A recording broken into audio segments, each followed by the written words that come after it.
بدبختی لکھا ہوتا ہے اسے مٹا کر کے سعید کر دیا کرتا ہے، یعنی وہ نیک لوگوں میں اس کا شمار کر دیا جاتا ہے اور بدبختی اس کے پیشانی سے مٹا دی جاتی ہے، نیک لوگوں میں اس کا نام شمار کیا جاتا ہے۔ تو جو عورتیں یا جو مرد حضرات تہجد کی نماز پڑھتے ہیں نا، تو وہ نیک لوگوں میں شمار کیا جاتا ہے۔ اور دوسری سب سے بڑی چیز یہ ہے کہ اللہ تبارک و تعالی اس کے چہرے کو روشن کر دیا کرتا ہے، لوگوں کا جو ہے مائل اس کی طرف ہو جاتا ہے، اس کے چہرے کو دیکھنے کے بعد خدا یاد آ جایا کرتا ہے، اس کے چہرے میں ایک ایسی کشش پیدا کر دی جاتی ہے کہ لاکھوں ہزاروں روپے کی کریم لگانے کے بعد بھی چہرے میں وہ چمک نہیں آئے گا جو چمک تہجد پڑھنے والوں کے چہرے پہ آیا کرتی ہے۔ اور تیسری جو سب سے بڑی جو ہے کامیابی ہوتی ہے تہجد کی نماز پڑھنے والوں کے لیے، وہ یہ کہ وہ اللہ کی بارگاہ میں جو دعائیں کرتا ہے نا، جو دعا اللہ کی بارگاہ میں جو دعائیں کرتا ہے، اللہ تعالیٰ اس کی دعا کو قبول فرما لیتا ہے، یہاں تک کہ جو باقی نمازیں ہیں وہ بھی عبادت بھی اللہ تبارک و تعالیٰ قبولیت کی مہر لگا دیا کرتا ہے۔ تو تہجد پڑھنے والوں کی جو باقی عبادتیں ہیں نا، وہ بھی اللہ تعالیٰ تہجد کی برکت سے قبول کر لیا کرتا ہے۔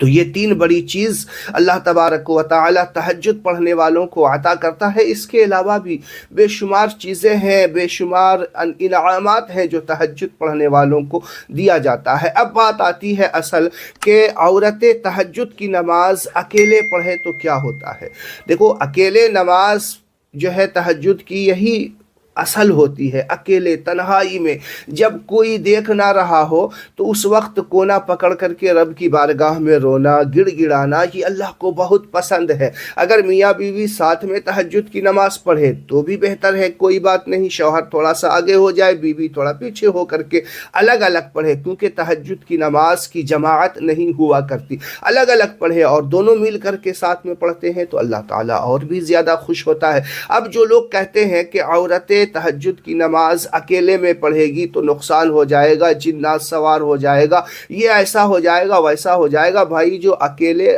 بھی نماز پڑھے گی نا، عورتیں ہو یا مرد ہو، عورتیں بھی اکیلے میں بھی نماز پڑھے گی، رب کی بارگاہ میں گڑ گڑائے گی تو اللہ تبارک و تعالی اس سے خوش ہوگا، شیاطین اس سے دور بھاگیں گے اور ہر بلائیں مصیبتیں اس سے دور کر دی جائیں گی۔ تو یہ کس نے آپ کو کہہ دیا کہ اکیلے میں عورتیں نماز نہیں پڑھ سکتی؟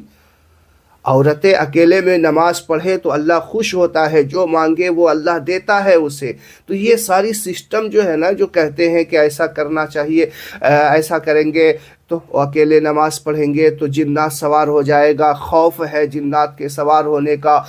بہت ساری سسٹم جو ہے لوگ کہا کرتے ہیں، عورتیں کہا کرتی ہیں، بہت سارے لوگ الگ الگ جگہ پہ گاؤں دیہاتوں میں اس میں جو ہے ہوا بنایا جاتا ہے، جو کہ یہ شیطانی وساوس ہوتے ہیں، شیطان کی طرف سے وسوسے لوگوں کے ذہن میں ڈالے جاتے ہیں، تاکہ وہ چاہتے ہیں کہ کسی بھی طریقے سے یہ جو بہترین نماز ہے نا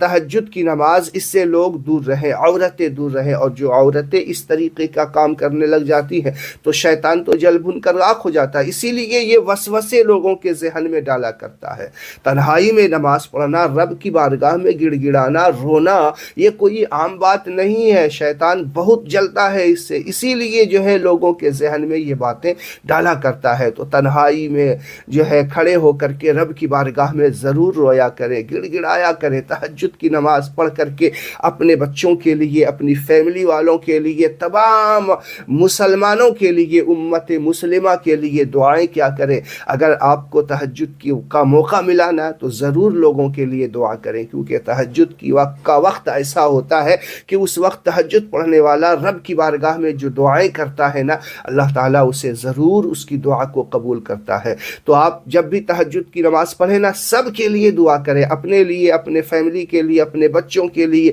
اپنے بچوں کے اچھے بھوشیہ کے لیے، سب کے لیے دعا کریں۔ تو ناظرین، ابھی آپ نے مکمل ویڈیو کو دیکھ لیا،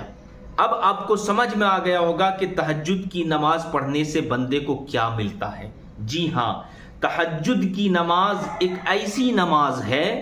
کہ فرض نماز کے بعد اللہ رب العالمین کو سب سے پیاری، سب سے لاڈلی نماز جو ہے یعنی کہ تہجد کی نماز ہے، یعنی پسند ہے۔ تو ناظرین، تہجد کی نماز پڑھتے رہنا چاہیے، اگر دعا قبول نہیں ہو رہی نا تو اٹھ کر ایک دن تہجد کی نماز پڑھیں اور دعا مانگیں، انشاءاللہ اللہ پاک آپ کی دعا کو ضرور قبول فرمائے گا۔ تو گزارش کرتا ہوں کہ ویڈیو کو شیئر کر دیں اور چینل کو سبسکرائب کریں۔ السلام علیکم ورحمۃ اللہ وبرکاتہ۔